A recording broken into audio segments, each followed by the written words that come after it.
ಇದೇ ಊರಿನ ನಾಮಫಲಕ. ಊರಿನ ನಾಮಫಲಕವನ್ನು ಕಿತ್ತು ಹಾಕಿ ವಾಸದ ಮನೆ ನಿರ್ಮಾಣ ಮಾಡಿದ್ದಾರೆ. ಇದೇ ಅಂಬೇಡ್ಕರ್ ಬ್ಯಾನರನ್ನು ತೆಗೆದು ಹಾಕಿ ವಾಸದ ಮನೆ ನಿರ್ಮಾಣ ಮಾಡಿದ್ದಾರೆ. ಜಿಲ್ಲಾ ಪಂಚಾಯ್ತಿ, ತಾಲೂಕ್ ಪಂಚಾಯ್ತಿ ಹಾಗೂ ಗ್ರಾಮ ಪಂಚಾಯ್ತಿಗೆ ಲಿಖಿತ ರೂಪದಲ್ಲಿ ದೂರು ನೀಡಿದರೂ ಯಾವುದೇ ಅಧಿಕಾರಿಗಳು ಬಂದು ಇಲ್ಲಿ ಕ್ರಮ ವಹಿಸಿಲ್ಲ.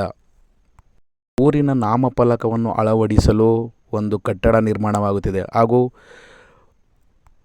ಅಧಿಕಾರಿಗಳು ಬಂದು ನೋಟಿಸ್ ನೀಡಿದರೂ ನಿವೇಶನದ ನಿವಾಸಿನಿಗಳು ಸಂಬಂಧಪಟ್ಟ ಸ್ವತ್ತಿನ ದಾಖಲಾತಿಯನ್ನು ಪಂಚಾಯಿತಿಗೆ ತೆಗೆದುಕೊಂಡು ಹೋಗಿ ತೋರಿಲ್ಲ. ಅಕ್ರಮವಾಗಿ ಮನೆ ನಿರ್ಮಾಣ ಮಾಡಿದ್ದಾರೆ. ಕೇವಲ ನೋಟಿಸ್ ಮಾತ್ರ ನೀಡಿದ್ದಾರೆ. ಸ್ಥಳಕ್ಕೆ ಬಂದು ಪರಿಶೀಲನೆ ಮಾಡಿ ಜಾಗದ ದಾಖಲಾತಿಯನ್ನು ಪರಿಶೀಲಿಸಿಲ್ಲ. ಅಧಿಕಾರಿಗಳು ಉದಾಸೀನ ಮಾಡುತ್ತಿದ್ದಾರೆ. ಮೈಸೂರು ಜಿಲ್ಲೆ ಸಾಲಿಗ್ರಾಮ ತಾಲೂಕು ಬೇರಿಯ ಗ್ರಾಮ ಸಾಲಿಗ್ರಾಮ ರಸ್ತೆ ಅಂಬೇಡ್ಕರ್ ನಗರದಲ್ಲಿ ಸಾರ್ವಜನಿಕರಿಗೆ ಅನುಕೂಲಕವಾಗಿ ಇರುವ ಜಾಗದಲ್ಲಿ ವಾಸದ ಮನೆ ನಿರ್ಮಾಣ ಮಾಡಿದ್ದಾರೆ. ಅಂಬೇಡ್ಕರ್ ಪ್ರತಿಮೆ ಇರುವ ಜಾಗದಲ್ಲಿ ಗಿಡಗೆಂಡೆಗಳು ಬೆಳೆದು ನಿಂತಿವೆ. ಸಾಮಾಜಿಕ ಕಾರ್ಯಕರ್ತರು ಅವುಗಳನ್ನು ಸ್ವಚ್ಛಗೊಳಿಸುತ್ತಿದ್ದಾರೆ.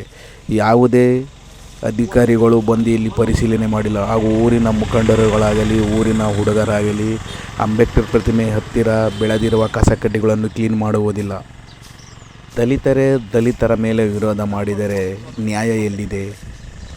ಊರಿನ ಹೆಸರೇ ಅಂಬೇಡ್ಕರ್ ನಗರ ಎಂಬ ಸರ್ಕಾರದವರು ನಾಮಫಲಕವನ್ನು ಅಳವಡಿಸಿದ್ದಾರೆ. ಆದ್ದರಿಂದ ಊರಿಗೆ ಒಂದು ನಾಮಫಲಕದ ಕಟ್ಟಡವನ್ನು ನಿರ್ಮಾಣ ಮಾಡಲು ಜಾಗ ಕೊಡುತ್ತಿಲ್ಲ. ಸಾರ್ವಜನಿಕರಿಗಾಗಿ ಕಾಯ್ದಿರಿಸುವ ಜಾಗದಲ್ಲಿ ಅಕ್ರಮವಾಗಿ ಅತಿಕ್ರಮಣ ಮಾಡಿ ವಾಸದ ಮನೆ ನಿರ್ಮಾಣ ಮಾಡಿದ್ದಾರೆ. ಪಂಚಾಯಿತಿ ಅಭಿವೃದ್ಧಿ ಅಧಿಕಾರಿಗಳಾಗಲಿ ಹಾಗೂ ಪಂಚಾಯಿತಿ ಅಧ್ಯಕ್ಷರಾಗಲಿ ಹಾಗೂ ಸದಸ್ಯರಾಗಲಿ ಇಲ್ಲಿಗೆ ಬಂದು ಪರಿಶೀಲನೆ ಮಾಡಿ ಇದನ್ನು ತೆರವುಗೊಳಿಸಿಲ್ಲ.